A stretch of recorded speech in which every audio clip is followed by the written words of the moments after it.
Wonder if God got a plan for everyone.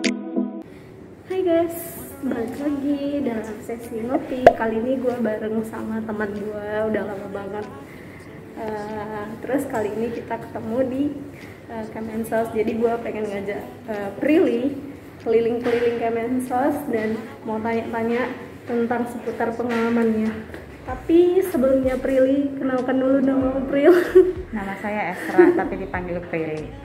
Hai Prilly, Latukonsina, KW tapi. No. Kita lagi di lift. Hai, lagi di lift sama Prilly. Ini lift Kemensos loh guys. Guys, ini penampakannya guys. Nggak gimana-gimana sih. Ini ada lift Kemensos tuh udah lumayan aksesibilitas ya. Ini ada angka 6. Terima kasih loh Pril, udah aku mau ya. Gimana random banget sumpah. Thank you Pril udah ngajakin aku keliling-keliling di Kementerian Sosial. Literally ini pertama kali ya pengalaman gue ditemenin sama teman gue yang udah kerja di Kemensos. Semoga rezekimu ketularan sama aku ya ke depan. Siap, amin. By the way Pril, gimana sih rasanya ketika pertama kali jadi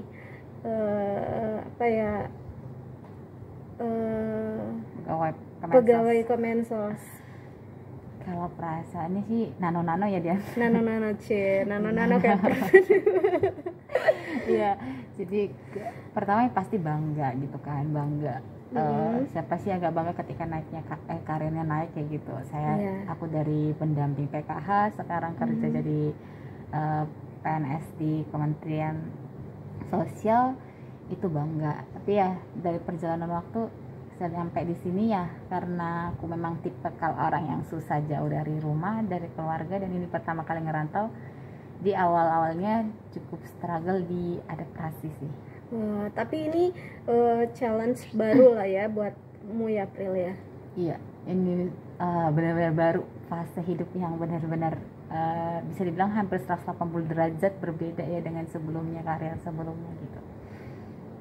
Anyway, disclaimer dulu ya, maksudnya lu kan bukan orang yang paham tentang dunia kesosialan ya. Kesosialan atau sosial sih Pril? Tepatnya sosial lah ya. Sosial. Apa sih reasonmu kenapa bisa punya pandangan untuk bisa terjun ke dunia sosial? Kalau dibilang pandangan atau alasan gitu ya kenapa aku ke sosial itu, saya panjang ya ceritanya. Bisa dibilang di awal karena terjebak kayak. Ngeri ya, terjebak ya. Terjebak jurusan. Nah, waktu SMA itu suka dengan statistika. Oh, mestinya kamu matematika dong. Iya, kok bisa lari ke sosial, Bu? Iya, Bun. Sayangnya kan waktu itu kalau untuk statistika itu harus dari jurusan IPA. Nah, waktu SMA kan ngambilnya jurusan IPS. Jadi baca-baca waktu itu kan nggak bimbel. Aku nggak bimbel gara-gara nggak ada uang untuk biaya bimbel. Nah, jadi sukanya itu kayak minjem buku bimbel teman-teman gitu dia. Jadi kayak pinjam dong bukumu. Nah, paling dikasih kayak ya aku kasih pinjam selama di sekolah, tapi pulang sekolah aku mau bimbel, aku bawa buku itu. Nah, waktu di jam istirahat aku manfaatin untuk baca-baca. Karena background dari keluarga juga nggak ada yang kuliah, yang belum ada sih yang kuliah cuman kayak di swasta gitu, belum ngerti negeri itu gimana, apa aja jurusan kuliah. Nah, itu baca dia, ternyata ada jurusan ilmu kesejahteraan sosial. Kemampuan dasar yang dibutuhkan itu adalah statistika. Jadi agak nyambung lah ya. Jadi, dengan niatnya kamu yang jadi kayak tersentuh gitu loh, dan kayak ini kali ya Tuhan mau kasih tahu ke aku kalau IPS juga bisa nih belajar statistika, ada jurusan ilmu kesejahteraan sosial. Nah, yang di otak aku saat itu adalah ilmu kesejahteraan sosial itu tentang pendataan kayak BPS gitu loh Dian. Jadi data-data sosial gitu. Nah di konsep aku kayak gitu Dian. Jadi aku pilih jurusan ilmu kesejahteraan sosial. Tapi basically dari penjelasanmu sih aku bisa nangkep ya, pada dasarnya basically kamu itu adalah perempuan yang punya pegang prinsip, karena di waktu senggang dan kita bilang kamu itu lumayan cukup piawai dalam memaksimalkan situasi dan memaksimalkan fasilitas yang kita bilang terbatas, tapi itu tidak menjadi membatasin kamu untuk bisa mengambil jurusan ini gitu ya. Yep. Apa ya? Mungkin kalau ditanya dari background keluarga kayak termasuk orang yang sederhana Dian kitanya, jadi nggak ngerti kuliah apa, nggak punya aspek, tapi tiba-tiba aku SMA-nya di SMA yang cukup lumayan dan di situ teman-temannya pada ambisi mau kuliah ini segala macam, pembahasannya itu UGM, UI ini, yang aku mereka ini apa gitu, jadi kan pengen tahu gitu, ini apa, pengen tahu, tapi nggak didukung sama ekonomi, tapi aku kayak aku bisa kalian minjem buku-buku mereka, aku bisa kalian nanya-nanya ke mereka yang udah tahu gitu, mereka yang ngerti kayak gitu. Jadi aku nggak orang yang ketika nggak tahu sesuatu malah nggak mau tahu, tapi justru kayak apa ya maksudnya mereka apa itu ya gitu, penasaran gitu dia. Tapi ya kamu dari yang aku kenal ya, semenjak kita kuliah bareng dan aku tahu Prilly tahu Esra itu adalah Prilly bukan, Esra itu memang lumayan pintar ya, dan anaknya nggak banyak ngomong, tapi ketika dia udah terjun di sosial kayaknya ada perubahan nih. Iya, jadi sebenarnya awal aku terjun di sosial itu bukan karena udah PNS di Kemensos ya. Dari kita waktu kuliah ya Dian, waktu kita PKL, aku di situ yang kayak ngerasain apa ya, banyak ya ternyata persoalan sosial yang sebenarnya terlalu sederhana untuk kalau kita bilang kan masalah sosial itu ya itulah yang pengemis apa segala, terlalu gamblang gitu orang menjelaskan, tapi setelah kita masuk ke dalam, wah kompleks kayak gitu loh Dian. Nah, ini bukan masalah yang sesederhana dilihat, tapi ini kompleks dan ini perlu harus ditangani. Itu PKL yang membuat aku tertantang itu ya ketika menangani ODA. Jadi di Medan Plus kan, itu kayak PKL yang di Medan Plus itu kayak gini ya orang dengan orang dengan masalah sosialnya, HIV, AIDS kayak gitu kan. Kayak gini. Waktu awal-awal itu, waktu tahu keluarga aku PKL di situ, nasihatnya tuh banyak banget, kamu jangan bersentuhan, kamu pastinya jangan bersentuhan, jangan deket, jaga jarak, ini segala macam kayak COVID ya kan, jaga jarak. Padahal, social distancing ya. Iya, padahal setelah tahu bahkan salaman dengan mereka, bahkan pelukan dengan mereka, aku nggak takut gitu karena setelah belajar begini, dan puji Tuhan sampai sekarang aku nggak HIV ya, walaupun aku udah pelukan dengan mereka gitu. Dan panggilan hati juga ya Priyo. Iya, jadi kita kayak tersentuh, ternyata selama ini orang mengintimidasi mereka, ternyata kenyataannya nggak kayak gitu, nggak separah itu gitu. Mereka sebenarnya bukan intimidasi si Priyo, jadi kayak stigma orang awam itu terlalu mengeneralisir ya, kayak gimana ya, kayak udah stigmanya itu kayak wah ini bukan sembarangan penyakit lagi gitu loh, kayak udah istilah kasarnya itu termarginalkan dan udah nggak layak gitu. Tapi itulah masalah sosial kan. Dan Ibu Prilly hadir dengan panggilannya. Iya, jadi aku ke sosial itu Dian sebenarnya karena jurusan kita ilmu kesejahteraan sosial kan. Di awal-awal ilmu kesejahteraan sosial itu apa, tapi setelah dijalani pelajari, ngerti gitu bahwa ada beberapa PMKS atau PPKS yang akan menjadi konsen kita di dunia kerja gitu kan, yang akan jadi konsen kita. Jadi aku udah tahu gambaran bahwa ini nih yang akan aku tangani nanti ketika aku bekerja gitu. Ada yang disabilitas, ada yang HIV AIDS, ada yang gelandangan, ada yang wanita tunasusila gitu. Jadi banyak yang kita udah dikenalkan waktu itu, jadi nggak kaget ketika di dunia kerja ketemu itu ya memang itu ranah kerjaan kita gitu. Bukan sesuatu. Kalau ditanya motivasi atau dorongan paling mendasar ketika mau terjun ke sosial, nggak ada sih, nggak ada yang kayak nggak gimana terbayangkan gitu ya.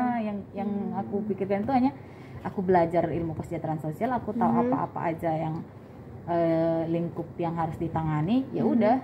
Jadi ketemu dengan ditempatkan di disabilitas saya oke, ditempatkan di ODA juga oke, ditempatkan di anak juga terserah kayak gitu, karena ya memang itu yang ranahnya kita gitu.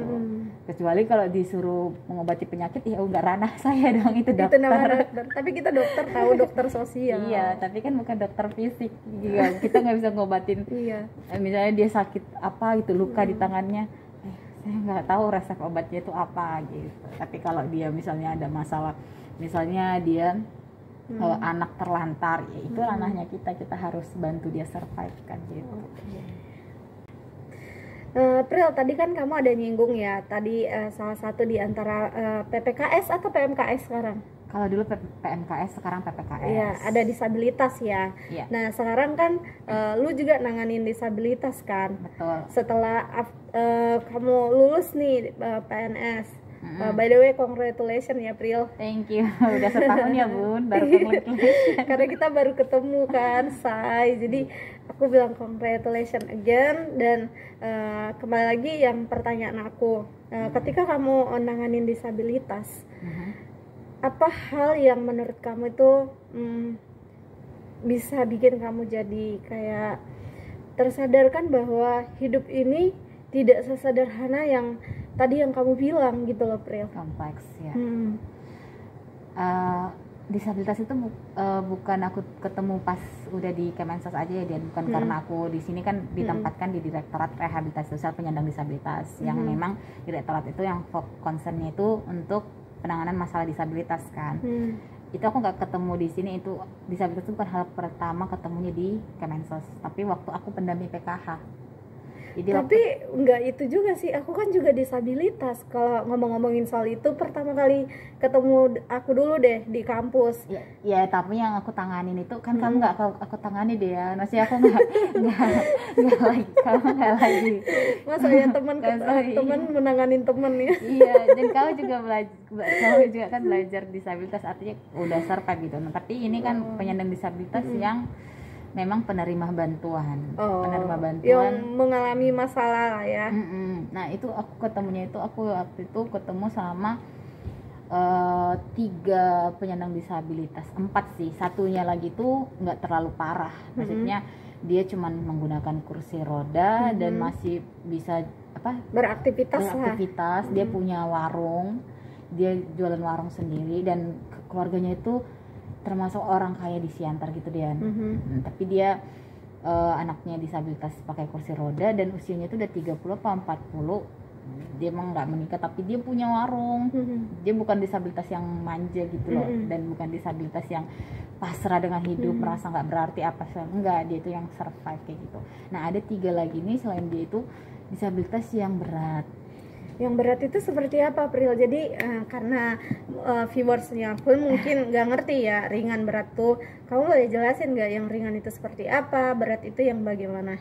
Kalau yang disabilitas ringan, disabilitas yang pada umumnya kita lihat itu ya kayak dia nih, menurut aku masih ringan. Kenapa? Karena bisa aktivitas nggak bergantung sama orang kayak gitu, masih banyak aktivitas yang bisa lakukan walaupun ada yang terbatas gitu kan karena penglihatan dia gitu. Tapi kalau yang berat itu yang sama sekali ya dia nggak bisa tanpa dibantu orang, bahkan untuk makan, untuk mandi, untuk berarti bisa. Kamu nanganin yang sampai seberat itu, Pril, terus gimana rasanya? Apa ya, pertama kali ya pasti nangis kayak gitu loh dia. Nangis ya, perempuan ya Bun ya. Iya Bun. Langsung bawa perasaannya. Ibu sosial yang baik ini, Ibu Risma masa depan ini. Jadi itu nangis, gimana ya Tuhan, apa ya, apalagi keluarganya bukan keluarga kaya tapi keluarga sederhana gitu. Orang tuanya pasti sibuk untuk nyari nafkah untuk makan, tapi dia harus bagi waktunya, harus ngurus, mau bayar orang untuk ngurus anaknya, nggak ada uang, mau ngurus sendiri dia juga terhalang kerjaannya, yang bertani lah, yang membantu rumah tangga lah. Jadi kan berat banget gitu loh Dean, kayak kompleks lah iya, sebenarnya narik ke kamu. diri sendiri. Gimana ya kita punya anak kayak gitu, tapi kita harus kerja, harus cari uang juga untuk makan, tapi kita nggak bisa ngelepasin dia gitu. Tapi di situ kalau mereka cerita ya, mereka nganggap anak yang kayak gitu tuh rezeki gitu. Maksudnya kayak anak ada ibu-ibu yang bilang anak kayak gini ini yang buat iman aku kuat kayak gitu. Jadi dia menganggap itu dibawa ke agama gitu loh dia. Berarti dia ibu yang beriman. Iya, jadi Tapi dia ada juga loh Pril nganggap yang disabilitas itu kayak aib atau kutukan loh. iya banyak kayak gitu yang Sampai aku yang dengar ada gitu. banyak kan terisolasi juga, nggak dapatkan kebutuhan selayaknya manusia lah, hak untuk kebebasan berpendidikan gitu ya, kebebasan untuk layaknya gimana sih kayak kita gitu ya, banyak loh Pril. Kalau aku dengar sih memang banyak, cuman kalau untuk ketemu, pas yang aku ketemu ini bukan keluarga yang seperti itu ya Dan. Walaupun anaknya disabilitas berat, dia nggak menyembunyikan. Kenapa aku bilang nggak menyembunyikan? Karena ketika kita nyari alamatnya, cuman kita kasih tahu namanya, ciri-cirinya, orang kenal gitu, lingkungan tahu gitu. Oh itu yang anaknya dibilang disabilitas ya, oh iya rumahnya di sebelah sini. Oh berarti kan nggak disembunyikan, orang Enggak, tahu, masyarakat iya. tahu gitu kan keadaan anak. Iya anaknya kurang sehat kayak gitu. Jadi memang orang tua yang sejauh ini masih ketemu sama orang tua yang walaupun anaknya disabilitas, Bertanggung jawab lah. iya bertanggung jawab kayak gitu. Orang tua yang benar-benar sayang gitu, nggak merasa apa ya, mungkin berat punya anak disabilitas bagi dia, tapi dia nggak terhanyut atau tenggelam di rasa itu gitu. Dia malah dia bisa berpikir, oh ini Tuhan lagi menguji iman aku kuat apa enggak gitu. Malah aku punya anak disabilitas mendekatkan aku ke surga gitu. Ya kayak punya pemikiran seluar biasa itu gitu. Makanya aku sekarang nangis dan sekarang itu merasa kenapa ya aku yang bukan disabilitas dan nggak punya keluarga disabilitas berpikir sempit, sedangkan dia yang udah mengalami sendiri, punya anak disabilitas sendiri, pikirannya sewah itu gitu. Wow banget dia berpikir itu untuk mendekatkan ke Tuhan.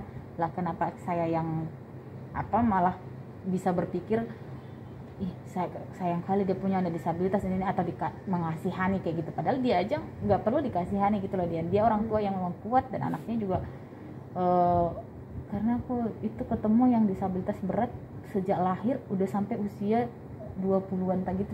Bayangkan 20 tahun tergeletak di tempat tidur itu gimana gitu. Bener-bener nggak bisa beraktivitas. Nggak bisa, dia cuman bisa ngelihat, tapi posisi kepalanya itu ya gimana ya Den, lemah banget gitu. Ya ampun. Jadi aku ketemu sama disabilitas kayak gitu itu sebelum aku di Kementerian Sosial. Nah kalau di Kementerian Sosial juga kemarin pernah dikasih kesempatan verifikasi juga untuk bantuan atensi. Verifikasi yang di Jakarta ini juga, di sekitaran Senen ini, itu juga disabilitas berat yang anaknya ya begitulah, hanya tergeletak di tempat tidur. Disabilitas berat.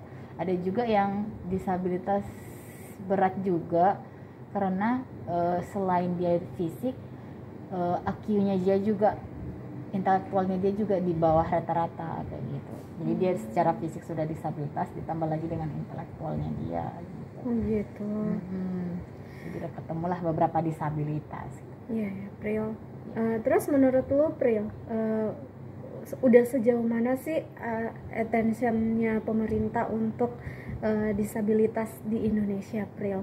Karena kamu kan ini kan di Kemensos pusat ya, jadi lebih banyak dapatkan informasi gitu. Kalau yang aku lihat ya, yang aku rasakan di sini, karena aku juga tergolong baru, masih belajar di sini, tapi aku bisa melihat bahwa pemerintah benar-benar berupaya gitu untuk mensejahterakan disabilitas. Kenapa kita di sini kemarin kebetulan untuk Komisi Nasional Disabilitas kita kan yang menyelenggarakan seleksinya gitu kan, untuk proses seleksinya. Nah menurut aku itu upaya yang nyata dari pemerintah, bahwa pemerintah pengen bikin wadah nih untuk penyandang disabilitas. Yuk sampaikan aspirasi kalian, yuk sampaikan mungkin pemerintah nggak bisa menjangkau semua, tapi kan dari penyandang disabilitas sendiri bisa menyampaikan, oh ini loh kebutuhan kita, ini loh yang kita mau gitu. Jadi ada wadahnya itu Komnas Disabilitas itu gitu loh Dian. Jadi itu kesempatan untuk disabilitas ini bisa menyampaikan ke pemerintah apa yang diperlukan, apa yang baik untuk meningkatkan kesejahteraan disabilitas, untuk memajukan disabilitas, biar pemerintah langsung bisa take action kayak gitu. Itu salah satunya. Baru juga pernah juga ikut rapat-rapat kayak gitu dia untuk keuangan inklusi, bahwa penyandang disabilitas juga harus setara dengan yang non disabilitas. Setuju. Jadi kita akses untuk menggunakan uang elektronik, ATM gitu, ya penyandang disabilitas juga harus disediakan akses itu. Kalau bisa ATM yang akses untuk pengguna kursi roda yang posisinya nggak terlalu tinggi, yang bisa masuk kursi roda kalau ke pintunya, terus akses untuk netra yang ada tulisan braille-nya, begitu akses untuk yang netra juga yang bisa suara audionya kayak gitu. Jadi itu diupayakan pemerintah. Ya kalau ditanya sudah maksimal, ya namanya berproses kan, namanya masih dan kita tahu banyak tantangan untuk mewujudkan itu kan. Pasti. Banyak kepentingan juga yang bukan cuma nanya pemerintah, ada kepentingan dari ini dan itu segala macam. Taulah tantangannya bagaimana kompleks gitu. Enggak semudah kita pengen mewujudkan ini langsung terjadi, enggak gitu, pasti ada prosesnya. Tapi enggak abrakadabra gitu. Iya benar. Tapi kalau ditanya bagaimana pemerintah, menurut aku pemerintah udah berupaya banget gitu, dan memaksimalkan pemerintah itu enggak tutup mata dan bisa dirasakan sih bahwa disabilitas sekarang itu lebih diperhatikan sih menurut aku, apalagi dengan adanya undang-undang nomor 8 tahun 2016. Iya. Itu skripsi aku loh itu. Iya, undang-undang ketenagakerjaan disabilitas loh. Iya itu. Jadi kan di situ, jadi disabilitas itu mulai inilah, ada loh penyandang disabilitas yang pengen maju, pengen apa gitu, dibuat undang-undangnya. Ya berdasarkan undang-undang ini harusnya kita wujudkan kayak gitu, bukan cuman di secara tertulis, tapi ada take action yang kayak kamu bilang tadi ya, Pril ya. Dan aku merasa bahwa undang-undang itu ada, itu memberikan semangat bagi penyandang disabilitas gitu sih. Iya. Jadi semenjak ada undang-undang itu kan, penyandang disabilitas jadi punya kekuatan gitu loh dia, kekuatan hukum. Gitu. Dan ada opportunity sih, dan beberapa teman aku juga udah ada yang mendapatkan take action dari upaya pemerintah sih. Iya. Dan pasti tahu lah sebagai penyandang disabilitas bahwa ada progres yang positif kan, progresif, bahwa upaya-upaya yang dilakukan pemerintah itu gitu. Pemerintah nggak cuma diam, jadi kita bisa lihat gitu. Iya betul. Pril, kalau tadi kan menurut aku pandanganmu tentang disabilitas di Indonesia tuh udah lumayan cukup available ya. Sekarang gue mau tanya, first impression ketika kamu ketemu sama aku yang notabene-nya di kampus kan pada saat itu disabilitas tidak banyak, dan tunanetra tuh sampai sekarang nih ya yang aku dapat informasi belum ada yang bisa meneruskan aku di situ gitu. Jadi gue mau tanya lu, first impressionmu secara pribadi untuk aku sama untuk disabilitas. Secara umum. Aku nggak tahu ya Dian, kita sebenarnya ketemu pas kapan pertama sekali pada waktu itu. Tapi yang aku ingat, aku tahu dan ngelihat, tapi aku nggak kenalan samamu, tapi aku tahu dan ngelihat kau itu pas kita inisiasi ya. Jadi kita sih gue ingat.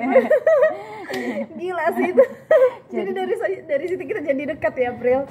Enggak, kalau itu kita waktu panitia, say. Ini waktu inisiasi kita yang diinisiasi. Waktu kita maba ya kan. Waktu kita maba itu yang aku lihat waktu itu ya, aku ingat yang sangat berkesan dari kau itu kayak, waktu kita inisiasi terus kau nawarin diri untuk main gitar dan nyanyi. Asik. Iya. Narsis aku ya. Iya, jadi di situ Kak, ada teman aku nih disabilitas ternyata, dan dia itu bisa metikin gitar itu gitu lah. Aku yang apa nggak bisa metik gitar. Kamu bisa memetik hati abang. Jadi di situ aku kayak wow, dia hebat banget, terus nyanyi. Jujur ya Dian, kalau waktu itu ya untuk lagi kalau nyanyi aku bilang nggak langsung, bukan kamu B aja. Orang yang B aja, bukan orang yang langsung suaranya itu langsung narik perhatian, nggak gitu B aja. Tapi aku di situ, dia percaya diri lah. Aku banyak minder orangnya, tipe orang yang banyak minder, banyak takut, banyak mindernya gitu. Juga ngelihat dia tuh dia nggak bisa ngelihat tapi dia bisa metikin gitar dan dia percaya diri untuk bernyanyi walaupun suaranya biasa aja tapi dia itu percaya diri banget. Tapi kalau sekarang aku nggak tahu suara dia udah tekniknya udah gimana ya, tapi saat itu memang aku merasa lebih cantik lah suara Agnes Mopril. ya, jangan dong kamu bandingkan yang udah internasional dan profesional kan. Tapi mungkin dia makin lama sering nyanyi kan, apalagi deket sama orang penyanyi ya. Asik. Ya itu nyanyi kayak gitu kan, dan mungkin akan lebih bagus. Tapi saat itu be aja, tapi Dan itu bisa main gitar tuh, dia ngelihatnya gimana, dia bisa ngerasain. Karena aku kalau disuruh latihan gitar terus mata aku ngelihat ke kuncinya gitu loh, dia udah pas ngasih tangan aku di nomor 4, dia pas ngasih tangan aku itu detail banget ya Bun ya. Itu tuh kayak kagum sih.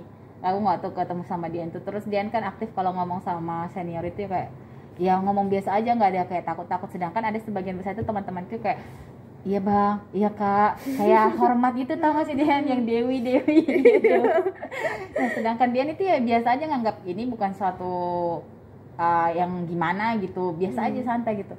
Oh gitu. Dan dari situ aku yang kayak ingat Dean, tapi setelahnya itu kita nggak ada ngobrol-ngobrol apa-apa karena kita beda kelas ya. Iya beda kelas gitu. Tapi aku kalau Dean tanya ya pertama sekali kagum sih, apalagi Dean tuh main gitar kayak hah kayak gini ya gitu. Masih ketemu temen yang dan dia kuliah di sini juga gitu. Ya aku belum saat ketemu Dian, aku mungkin udah pernah ketemu yang disabilitas, cuman yang kursi roda. Oh, enggak kursi roda juga, mungkin yang netra pernah ketemu. Pernah ya?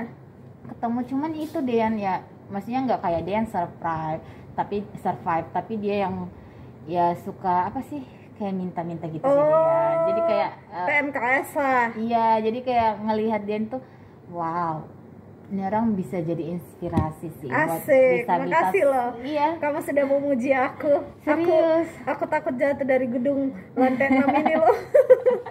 Iya serius ya. Jadi kalau ditanya udah ketemu disabilitas, mungkin udah ketemu, tapi ya yang untuk bikin menarik itu Dean yang pertama. Selain Dean ya mungkin yang di televisi, yang cerita-cerita yang aku nggak tahu siapa dia gitu. Tapi yang tahu sampai deket, sampai ngobrol itu face to face dan ketemu orangnya, kenal, itu Dean sih yang pertama yang aku kenal gitu. Gitu. Jadi itu first impression aku sama Dian. Tapi kalau disabilitas secara umum tadi, kalau disabilitas secara umum apa ya, kamu mengasihanin nggak? Maksudnya kan ada ya tipikal orang yang dia lihat, waduh dia pakai kursi roda, waduh dia pakai tongkat, kasihan ya, gitu gak sih kamu Pril? Enggak sih, enggak ya? Kalau aku bukan tipe kalian kayak gitu. Aku ketika misalnya nih disabilitas itu mengeluh sedih apa segala macam, aku kan kasihan. Tapi ketika dia menunjukkan bahwa dirinya mandiri apa, aku nggak akan kasihan, tapi aku kasih gitu, mengasihi dia gitu. Aku sayang sebagai manusia, bagaimana sama orang non disabilitas gitu kan. Tapi kalau dia yang misalnya aku sakit ini semua dikeluhkan, ya aku akan mengasihani dia. Karena berarti dia mengeluh, berarti dia minta dikasihani kan dia. Berarti tergantung situasi. Iya. Karena orang itu dikasihani ya karena dia yang membuat dianya dikasihani gitu. Coba kalau dia datang sama aku kayak lemah, menangis, mengeluh ini segala macam, mungkin aku ya kasihan banget nih orang gitu. Tapi karena tapi gini ya Pril, untuk disabilitas itu sendiri ya Pril, sebenarnya dari secara fisik atau penampilan ya, nggak usah dikasihanin pun orang tuh udah mengasihanin dari fisiknya. Tapi yang aku tanya, kamu termasuk tipe kalian itu nggak sih gitu loh Pril? Enggak ya. Apa ya Dan, jujur ya Dian ya, aku ngobrol sama mau aja aku nggak merasa ini antara disabilitas non disabilitas, nggak ada gitu. Ya udah teman gitu loh Dian, jangan aku nggak ngelihat ke disabilitasanmu gitu. Berarti ya kamu memang benar-benar udah punya chemistry untuk disabilitas loh Pril. Mungkin. Iya, kamu udah oke sih untuk pengetahuan tentang disabilitasmu, udah lumayan dapet lah gitu. Iya. Nah ini juga Dian yang menguatkan aku ngomong kayak gini juga. Kenapa nggak mengasihani, karena aku pernah ikut kayak rapat gitu, Zoom meeting kayak gitu sama organisasi penyandang disabilitas apa LKS gitu. Aku kurang ingat karena daya ingat aku agak-agak terbatas ya Dian. Itu ciri-ciri orang cerdas ya guys. Itu orang cerdas tuh guys. Jadi ibu itu berkesan banget sama aku. Aku nggak tahu siapa nama ibu itu, tapi aku ingat banget wajahnya. Dia yang pernah bilang dia non disabilitas tapi dia speak up bilang kayak gini, kami orang-orang disabilitas, dia bilang kami. Dia menganggap aku kayak, hah, ibu kan non disabilitas tapi mau mengambil mengambil bagian gitu loh dia. Dengan kata kaminya itu aku kayak kagum sama dia. Kami sebagai penyandang disabilitas, kami nggak butuh kalian kasihani, kami butuh cuman kalian kasih kesempatan untuk mandiri, kasih kami akses, kasih kami akomodasi, kasih kami yang sesuai dengan kebutuhan kami. Kami juga nggak mau kalian papah-papah, kalian topang ke sana kemari. Kami juga mau mandiri kayak gitu. Tapi tolong kasih kami akses, kasih kami kayak kami netra kasih guiding block, kasih kalau kami pengguna kursi roda kasih kami ram, kalau kami rungu wicara kasih kami untuk tanda tulisan-tulisan kayak isyarat. Gitu. Iya. Penanda jalan itu tulisan-tulisan kayak gitu loh Dian. Kan mereka nggak bisa dengar gitu kalau mereka bisa ngeliat lampu atau tulisan gitu. Jadi dia ngomong kayak gitu kayak, oh iya ya gitu, ibu ini udah berkecimpung lama di organisasi disabilitas dan dia non disabilitas tapi dia mengambil bagian, kami itu nggak butuh. Dari situ kah, oh iya benar, sebenarnya aku udah punya pemikiran bahwa memang disabilitas nggak perlu kasihan, tapi itu menguatkan lagi Dian. Gitu kayak, oh jadi aku nggak pernah ketika ketemu disabilitas tuh kesan pertama itu kasihan ya. Jadi kalau orang misalnya cerita kasihan ya anaknya disabilitas, hah, kamu ngapain kasihan gitu, kamu nggak perlu kasihan kali, dia juga nggak butuh sama kasihanmu, dia nggak mengemis gitu. Jadi aku nggak pernah berpikiran kayak gitu, jadi dikuatkan dengan hal itu. Udah oke sih itu, menurut aku ya, Prilly benar-benar udah punya pengetahuan yang cukup, aku bilang mapan ya, maksudnya sampai kamu bisa detail gitu loh, ngasih penjelasan sebagai respon dan respect terhadap disabilitas. Iya, jadi terima kasih loh Pril udah ngajakin aku keliling-keliling, bahkan nikmati AC di kantormu ya kan. Thank you loh.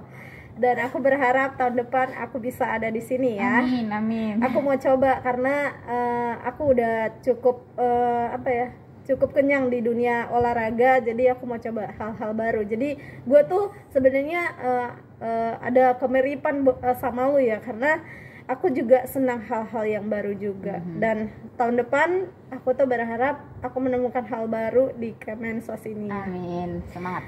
Iya, terima kasih juga Pril untuk penjelasan-penjelasanmu yang sangat mendidik dan punya value kemanusiaan. Dan ya benar, kamu itu punya panggilan untuk terjun di dunia sosial, khususnya di dunia disabilitas ya. Dan gue mau pengen tahu nih pesan kamu untuk non disabilitas, untuk disabilitas terakhir nih Pril. Ya, kalau aku ya berpesan ya sama kita yang non disabilitas, seperti yang kata Dian kemarin ke aku waktu kita ngobrol tuh, disabilitas itu bukan bawaan lahir, tapi bisa siapa aja kena disabilitas. Nah, aku udah dengar kata-kata ini waktu kita itu ngebahas percepatan vaksin. Terus ada dari orang Indonesia tapi dia kerjanya di negara mana gitu, pokoknya di luar. Dia bilang bahwa banyak juga loh yang karena COVID dia jadi disabilitas. Jadi disabilitas itu bisa datang ketika udah kita berumur berapa gitu. Bahkan banyak orang lansia yang jadi disabilitas gitu. Jadi aku mempesankan kepada teman-teman yang non disabilitas, jangan merasa bahwa kita superior dibandingkan non disabilitas, dan kita dibandingkan disabilitas. Kita jangan merasa superior dibandingkan disabilitas, karena kita juga ada kemungkinan loh akan menjadi disabilitas suatu hari kalau itu udah jalannya kita, jalan cerita kehidupan kita gitu. Jadi jangan merasa superior, merasa hebat, atau merasa disabilitas itu menyedihkan gitu, enggak gitu. Itu yang pertama. Yang kedua, jangan mengasihani, nggak usah kasihani disabilitas, tapi bantu dalam arti kemanusiaan, bukan kasihan. Kasihan itu apa ya, kesannya tuh menyedihkan banget ya. Kayak seolah-olah disabilitas itu nggak bisa ngapa-ngapain, kayak beban gitu. Enggak, disabilitas itu nggak beban, dan banyak juga disabilitas yang mandiri kayak gitu. Jadi kita ubah di stigmanya, ubah pemikirannya. Itu yang aku pesankan yang kedua. Terus yang ketiga, kalau bisa ya apa yang mau aku bilangnya kan? Nah, yang ketiga pesan aku buat kita yang teman-teman yang non disabilitas, kita harus ngerti apa arti kesetaraan. Kita harus menganggap kita dengan yang teman-teman disabilitas itu kita setara, kita sama gitu. Jangan menganggap karena dia disabilitas dia nggak bisa ini, nggak bisa itu, kita nggak kasih kesempatan. Tapi kita harus memandang dia itu setara dengan kita. Gimana ya saya bilangnya, aku mau bilangnya ya, susah. Kayak aku nih sama Dean, yang bisa aku anggap, kenapa aku bilang setara itu gimana, aku sama Dean tuh nggak pernah aku merasa ngobrol sama yang disabilitas, enggak. Aku nggak pernah ngelihat ke matanya Dean kalau Dean tuh nggak bisa ngelihat. Malah aku kalau sedang ngobrol kayak gini, aku merasa dia normal gitu, merasa bisa non disabilitas. Aku normal gitu. loh, Bril. Bukan ya, salah. Maksudnya normal dalam artian dia non disabilitas aku anggap gitu, karena aku nggak pernah fokus ke disabilitasannya. Lihat pemikirannya dia bisa nyambung ke aku, ngobrolnya dia emang ada yang terhalang kan, nggak ada yang terhalang kayak gitu. Be aja Kita, ya, April. Iya sama kayak aku ngomong sama non disabilitas juga gini Den, gitu. Ya tetap ada, bisa sampai gitu. Bahkan aku punya teman yang rungu bicara juga, ketika kita ngomongnya memang baik ketikan kayak gitu, tapi tetap bisa ngobrol, maksudnya yang cuman masalah terhalang di situ doang. Tapi kalau untuk kayak pemikiran, untuk kasih hal positif, untuk membangun, untuk ngasih motivasi, semua nggak ada terhalang gitu. Sampai gitu pesannya gitu, kita ngobrolnya, komunikasinya enak, semua sampai. Jadi jangan fokus ke disabilitasnya itu loh Dean, tapi merasa nyaman gitu karena kita setara gitu loh Dean, kita sama. Itu sih pesan aku. Coba aku mungkin untuk kata-kata susah untuk membilangkan, tapi itu yang aku rasakan ketika ketemu sama teman-teman yang disabilitas. Jadi kalau orang kasihan ya dia, enggak gitu, atau kau nggak kesulitan ya sama dia, kau nggak keganggu ya, enggak, karena nggak ada yang gimana banget gitu loh dia, nggak ada yang harus kayak ditekankan kali di situ, itu beban, itu salah, itu meribetkan, itu apa, enggak. Aku punya teman-teman disabilitas juga asik kayak gitu. Apalagi aku itu ikut terlibat ya dalam seleksi Komnas Disabilitas, itu ketemu sama orang-orang disabilitas hebat, itu aku kayak wow, serius Dan. Jadi kalau dia semakin lah ya. Iya, kalau dia tanya hal yang wow, itu ketemu disabilitas itu ya ketika seleksi Komnas Disabilitas. Kenapa? Karena aku baca CV-nya mereka gitu kan, karena kita ini tim panitianya gitu, aku baca wow, hebat banget gitu. Dia disabilitas sudah keliling ini, pemikirannya begini, pemikirannya. Menurut aku, kenapa kamu harus fokus ngeliat disabilitasnya sih? Lihat ini karyanya dia, pemikirannya dia, apa yang dilakukan dia, wow loh gitu. Itu lebih itu apa ya, enggak kayak itu setara gitu sama dengan kita juga yang non disabilitas, ada yang wow, dan mereka juga yang disabilitas ada yang wow gitu. Jadi sama, hanya perbedaannya ke pribadinya. Ya non disabilitas juga banyak tuh yang nggak sukses, dalam artian mungkin jadi beban juga gitu ya kan. Iya banyak. Justru itu lebih parah ya April, maksudnya dalam keadaan non disabilitas tapi dia bisa jadi beban hidup gitu. Parah banget sumpah. Makanya jadi pikirkan dalam kehidupan ini, seseorang itu lebih atau seseorang itu kurang, seseorang itu bermasalah atau enggak lebih ke, bukan karena ke disabilitasannya atau ke non disabilitasannya, tapi ke pribadinya sih menurut aku. Kayak dia nih disabilitas, tapi menurut aku nggak beban gitu. Kenapa? Karena dia punya pemikiran, punya hati, punya apa ya, kepribadian yang benar-benar mau maju gitu. Tunggu dulu, aku punya hati tapi udah untuk dia. Aku nggak minta ya guys. Aku nggak butuh hatinya dia, nggak mau. Hati aku juga. Hatimu udah sama abangmu ya. Nah kayak gitulah Dean. Jadi aku kalau pemikiran hidup itu sederhana sih. Misalnya jangan diribetkan sesuatu yang nggak ribet, jangan dipermasalahkan sesuatu yang nggak masalah gitu. Ya kita dalam hidup ini ya kemanusiaan itu harus ditonjolkan gitu. Iya. Kemanusiaan itu yang artian kita membantu, bukan mengasihani. Membantu itu ya sediakan apa yang dibutuhkan kalau kita punya kapasitas untuk menyediakan itu. Ya, misalnya pemerintah, memang itu tugas pemerintah, ya udah sediakan gitu. Misalnya aku mau menyenangkan kemanusiaan aku, ketika aku bisa untuk memberi ke teman aku, ya berikan gitu, jangan ditahan. Itu aja sih, sesimpel itu kemanusiaan itu. Jangan karena aku ngasih dia karena dia disabilitas, kasihan. Enggak gitu, tapi karena kamu punya kapasitas untuk memberikan, ya berikan gitu ketika dia membutuhkan gitu. Jangan karena alasan, ya aku mau ngasih ini karena kasihan dia disabilitas, kasihan ini. Enggak, tapi karena Tuhan kasih kamu rezeki, ya udah, memang rezeki itu nggak cuma punyamu sendiri gitu kan, berbagi gitu.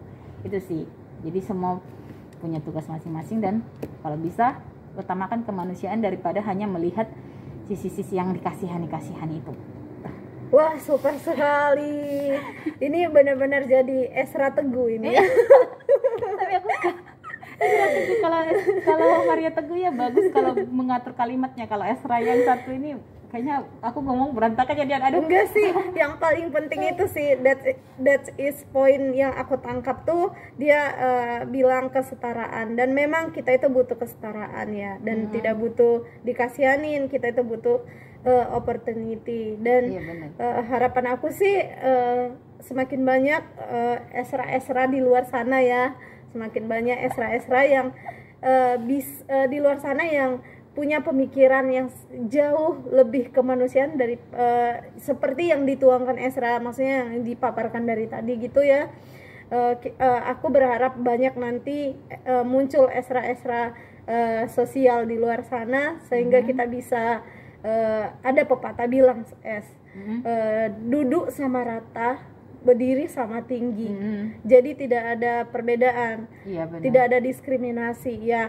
I know di dunia ini nggak mungkin lah bisa sesempurna itu, tapi paling tidak kita bisa mengurangin gitu. Dan terima kasih ya Es, udah mau aku ajak dalam sesi ngopi. Kamu tahu nggak ngopi? Enggak. Ngobrol pakai hati. Jadi benar-benar dari tadi tuh Esra tuh ngobrolnya pakai hati ya. Walaupun kita ngakak-ngakak, itu karena ya kita nggak mau bawa hidup ini ribet lah. Kalau kayak Esra jangan diribetin kalau nggak ribet gitu. Iya benar, ngapain diribetin ya. So thank you ya Es untuk untuk acara di sesi ngopi kali ini. Sampai ketemu Es, sukses. Sukses juga buat Dean. Oke, see you. I'll have to face myself. I don't wanna face myself.